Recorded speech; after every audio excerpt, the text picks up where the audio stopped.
Online शिक्षण में स्वागत है आपका। चैनल सब्सक्राइब नहीं किया है तो कर लेना, और कर लिए हैं तो सब्सक्राइब कर दो।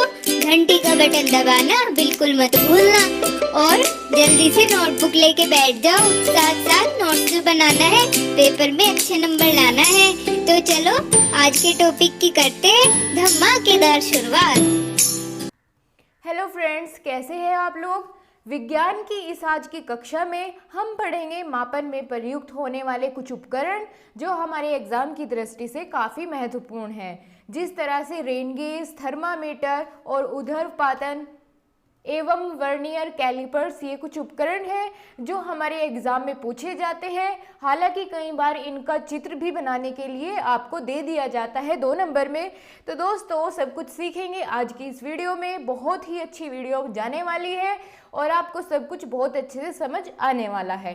तो चलिए शुरुआत करेंगे डॉक्टरी थर्मामीटर से, जो आप सभी ने देखा हुआ होगा, क्योंकि कभी ना कभी तो फीवर हो ही जाता है। तो फिर किस चीज़ की ज़रूरत पड़ती है? थर्मामीटर की, बुखार नापने के लिए या तापमान मापने के लिए। ठीक है दोस्तों, तो चलिए सबसे पहले इसी के बारे में जानते हैं। डॉक्टरी थर्मामीटर एक लंबी, बारीक तथा एक समान व्यास की कांच की नली होती है। इसके सिरे पर एक बल्ब होता है। बल्ब में पारा भरा होता है। बल्ब से के बाहर नली में पारे की एक पतली चमकीली धारी देखी जा सकती है। थर्मामीटर में आपको ताप मापने का एक मापक्रम यानी स्केल भी दिखाई देगा। उपयोग किए जाने वाला यह मापक्रम सेल्सियस स्केल होता है। ठीक है दोस्तों, कैसा स्केल होता है? सेल्सियस, जो डिग्री सेल्सियस द्वारा दर्शाता है हमारी बॉडी के टेम्परेचर को। डॉक्टरी थर्मामीटर से हम 35 डिग्री सेल्सियस से 42 डिग्री सेल्सियस तक के ताप ही माप सकते हैं। थर्मामीटर को केवल मानव शरीर का ताप मापने के लिए ही डिज़ाइन किया जाता है। देखा कितना सिंपल है, और आपके फालतू में 2 नंबर चले जाते अगर आप इसको सही से लिख के ना आते। तो आपने समझा, देखा और सीखा। अब देखते हैं इसका स्ट्रक्चर कैसे होता है, इसके अंदर कौन कौन सी चीज़ें आती है। अगर बाय चांस आपके एग्जाम में इसका चित्र बनाने के लिए आया तो आप बिल्कुल बना पाएंगे। आपको क्या करना है, अपनी स्केल की मदद से ऐसे सीधी रेखाएं खींचनी है, फिर उसमें एक स्केल बनाना है जिसमें 10-10 नंबर का आपको डिफरेंस लेना होगा। फिर उसमें एक ऊपर बल्ब नुमा जो है वो बनाना होगा सर्किल, और फिर उसमें आपको दर्शाना होगा कि किस चीज़ को हम क्या बोलते हैं। इधर ये बल्ब होगा, इधर पारा। ठीक है दोस्तों, ये सब चीज़ दर्शानी होगी कि हाँ बल्ब होता है, यहाँ पारा होता है। इसको अधो बिंदु बोलते हैं, इसको पाठ्यांक बोलते हैं। पारे की रेखा ये वाली होती है। ये पतली केश नली है, ये स्केल है, ये उधर बिंदु है। चलो छोड़ो, आप इतना भी मत लिखना, आप लिखना, मैं आपको बताती हूँ जो आपको याद रहेगा। ये बल्ब, ठीक है, ये आपको लिखना है कि यहाँ बल्ब होता है और यहाँ ये पारा होता है। इधर ये पारे की रेखा होती है और ये स्केल है, क्योंकि तो आपको पता है, इसे याद करने की ज़रूरत नहीं है। और ये भी पता है कि ये एक पतली नली है कांच की, ठीक है, और ये उधर बिंदु, बस इतना आपको दर्शाना है। और ये 10, 20, 30 ऐसे करके 10-10 के डिफरेंस पे आपको ये नंबरिंग लिखनी है। ठीक है दोस्तों, और जो मैंने आपको अभी बताया कि डॉक्टरी थर्मामीटर क्या होता है, एक लंबी कांच की एक समान व्यास की कांच की नली होती है जिसके एक सिरे पर बल्ब लगा होता है और बल्ब में पारा भरा होता है। ठीक है, पारे के द्वारा ही हम क्या करते हैं, इसका अपने शरीर का तापमान माप सकते हैं। और ये थर्मामीटर सिर्फ 35 डिग्री सेल्सियस से 42 डिग्री सेल्सियस तक के ताप ही माप सकता है। आपको ये लिखना है, आपके 2 नंबर कहीं नहीं जाएंगे। और दोस्तों, मानव शरीर का जो तापमान होता है वो लगभग 37 डिग्री माना जाता है। ठीक है, अगर आपसे पूछ लिया जाए कि मानव शरीर का तापमान कितना होता है तो 37 डिग्री तापमान आप लिख लीजिएगा। ठीक है दोस्तों, अपने साथ साथ नोट्स बनाइएगा। अब चलिए जानते हैं अगले यंत्र के बारे में। और कौन सा यंत्र होता है, मापक यंत्र, जो हमारे विज्ञान की पुस्तक में दिया हुआ है और जो हमारे एग्जाम में पूछा जाता है। हम सिर्फ उतना ही पढ़ेंगे, हमें ज़्यादा लंबा खींचने की ज़रूरत नहीं है, क्योंकि जितना लिमिटेड है अपने सिलेबस में है हम उतना ही जानेंगे। क्योंकि दुनिया भर की चीज़ें तो सब लोग बता देते हैं, उससे क्या फ़र्क पड़ता है। लेकिन हमें ऐसा तैयार करना है कि कुछ ना छूटे एग्ज़ाम में। ठीक है दोस्तों, अब हम जानेंगे वर्षा मापी यंत्र, यानी उसको हम अंग्रेजी में कहते हैं रेन गेज, वो कैसे बनता है, ठीक है, उसका क्या काम होता है। तो दोस्तों, रेन गेज मीटर की सहायता से वर्षा की स्थिति को मिलीमीटर में नापा जाता है। ये बात आपको याद रखनी है कि इसको क्या करते हैं, मिलीमीटर में मापा जाता है। ये चीज़ आपको नोट करनी है। वर्षा को मापने के लिए एक चौड़े मुंह का बर्तन लेते हैं जिसकी आकृति पेंदी से लेकर सिरे तक एक समान हो, और इस बर्तन को एक स्थान पर रखा जाता है जहां पर वर्षा का पानी बर्तन में गिरने में कोई रुकावट ना हो। तो इस प्रकार उस बर्तन में एकत्र हुए पानी को समय के आधार पर माप लिया जाता है। यह प्रक्रिया वर्षा मापी प्रक्रिया कहलाती है। ये चीज़ आपको याद रखनी है। क्या करना है कि इस प्रकार उस बर्तन में एकत्र हुए पानी को समय के आधार पे कि कितने समय में कितना पानी उसमें इकट्ठा हुआ उसको माप लिया जाता है, और तभी बताते हैं हम कि इतने समय में इतने सेंटीमीटर वर्षा हुई या इतने मिलीमीटर वर्षा हुई, मिलीमीटर में मापते हैं इसको, और यही प्रक्रिया कहलाती है वर्षा मापी प्रक्रिया। ठीक है दोस्तों, आपको समझ आया होगा। अगर आपसे पूछ लिया जाए कि वर्षा मापक यंत्र का निर्माण करने के लिए कौन कौन सी ऐसी चीज़ें होती हैं जिनकी ज़रूरत पड़ती है, हम इसको अपने घर में भी बना सकते हैं। तो दोस्तों, वे है स्केल, चाकू, रबर के छल्ले और प्लास्टिक की बोतल। बस इन कुछ चीज़ों की हमें ज़रूरत होगी, हम इसको घर में भी बना सकते हैं। तो चलिए अब देख लेते हैं इसकी निर्माण प्रक्रिया। इसकी निर्माण की प्रक्रिया कुछ इस समान है। सबसे पहले चाकू की सहायता से बोतल को दो भागों में बांटा जाता है। ऊपर का कीपनुमा भाग तथा दूसरा नीचे का भाग रबर के एक छल्ले का सहारा लेकर स्केल की बोतल के नीचे वाले भाग में लंबवत स्थिति में लगाया जाता है। फिर पहले वाले कीप भाग को इसके ऊपर लगाते हैं। इस प्रक्रिया को पूर्ण करते ही आपका वर्षा मापी यंत्र तैयार हो जाता है, जिसको हम अंग्रेजी में रेन गेज कहते हैं।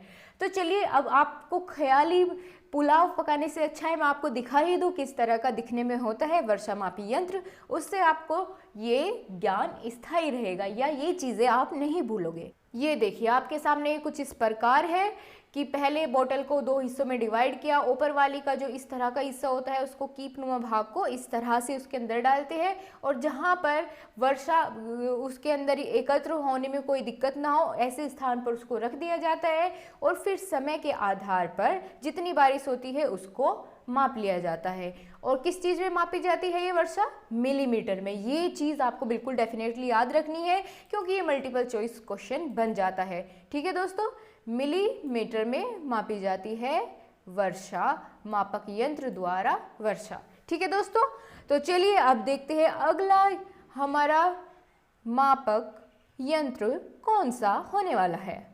यहाँ अब बात होने वाली है वर्नियर कैलिपर्स स्केल की। दोस्तों, ये स्केल होता है, आपको इसके नाम से घबराने की ज़रूरत नहीं है, मैं आपको इसके बारे में बहुत तसल्ली से बताऊंगी। ठीक है, वर्नियर कैलिपर्स को संलग्न चित्र में दिखाया गया है। अभी नीचे इसका चित्र आएगा। यह यंत्र वर्नियर पैमाने के सिद्धांत पर बना है। इस यंत्र में मुख्य पैमाना एक लोहे की पट्टी पर बना होता है जिसमें एक किनारे पर सेंटीमीटर तथा मिलीमीटर के चिन्ह बने होते हैं और दूसरे किनारे पर इंच एवं उसके 10वें भाग बने होते हैं, और वर्नियर स्केल उस पर खिसकाने वाली दूसरी लोहे की पट्टी पर बना होता है।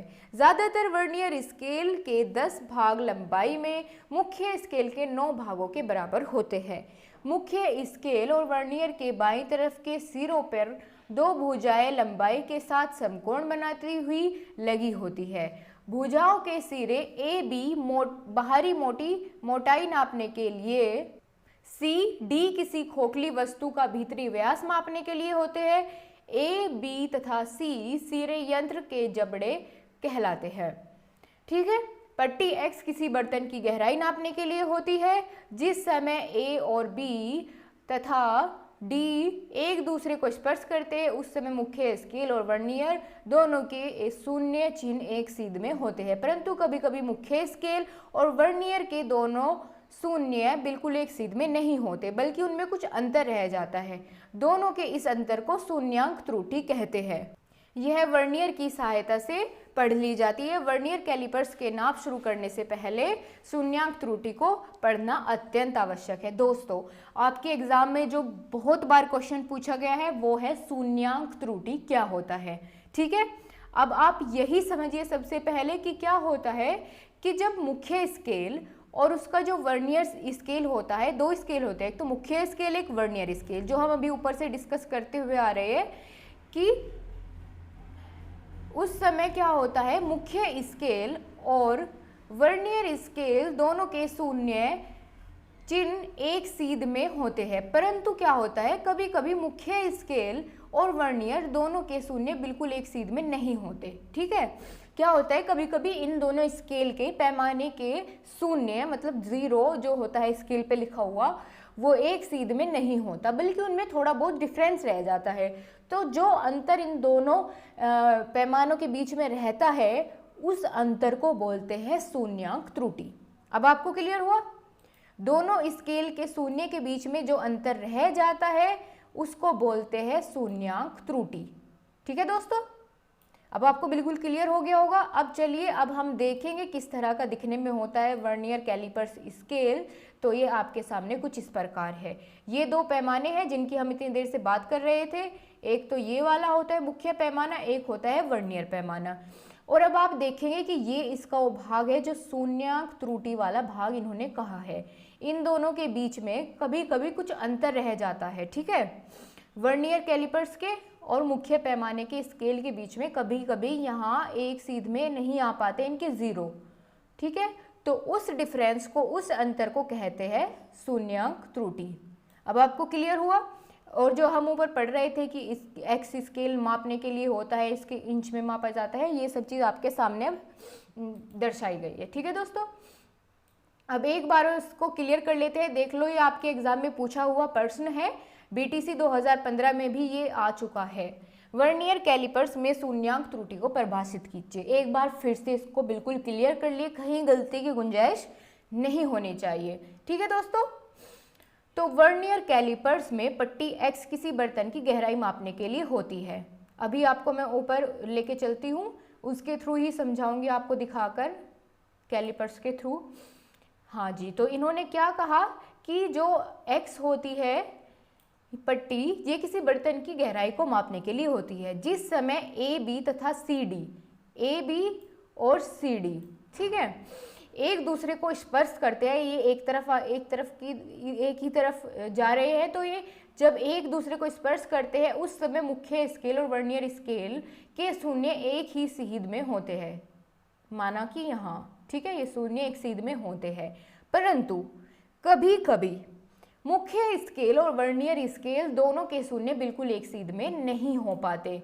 ठीक है दोस्तों, इनके शून्य एक सीध में नहीं हो पाते, बल्कि उनमें कुछ अंतर रह जाता है। तो जो ये अंतर रहता है, इसी को हम शून्यांक त्रुटि के नाम से जानते हैं। ठीक है दोस्तों, अब बिल्कुल क्लियर हुआ, कोई गलती नहीं होगी ना? ठीक है, तो चलिए आज की क्लास में इतना ही। आज हमने जाना वर्षामापी यंत्र के बारे में, वर्नियर कैलिपर्स यंत्र के बारे में और थर्मामीटर के बारे में। तो आपको ये बताना है कि थर्मामीटर से हम कितने से कितना ताप माप सकते हैं। ये आपके लिए क्वेश्चन है, कमेंट बॉक्स में इसका आंसर मुझे चाहिए। ठीक है दोस्तों, तभी मुझे पता चलेगा आप कितना सीख रहे हैं। और अपने नोट्स बनाना बिल्कुल मत भूलिए। ठीक है दोस्तों, आज की क्लास में इतना ही। मिलते हैं कल अगली यूनिट के साथ। आशा करती हूँ आपको बहुत अच्छे से सब कुछ समझ आया होगा। दोस्तों, अगर कोई भी पॉइंट आपको नहीं समझ आया है तो कमेंट बॉक्स में ज़रूर लिख भेजिए। और अगर आपके कोई भी सुझाव है तो हमारे साथ ज़रूर शेयर करिएगा। और हमारे टेलीग्राम का ग्रुप नीचे डिस्क्रिप्शन में मिलेगा, आप उसको ज्वाइन कर लेना। और फिर अगर आपकी कोई क्वेरी रहती है, मैं आपको अगली वीडियो में उसे ज़रूर एक्सप्लेन करूँगी। थैंक यू, अपना ध्यान रखिए, खुश रहिए।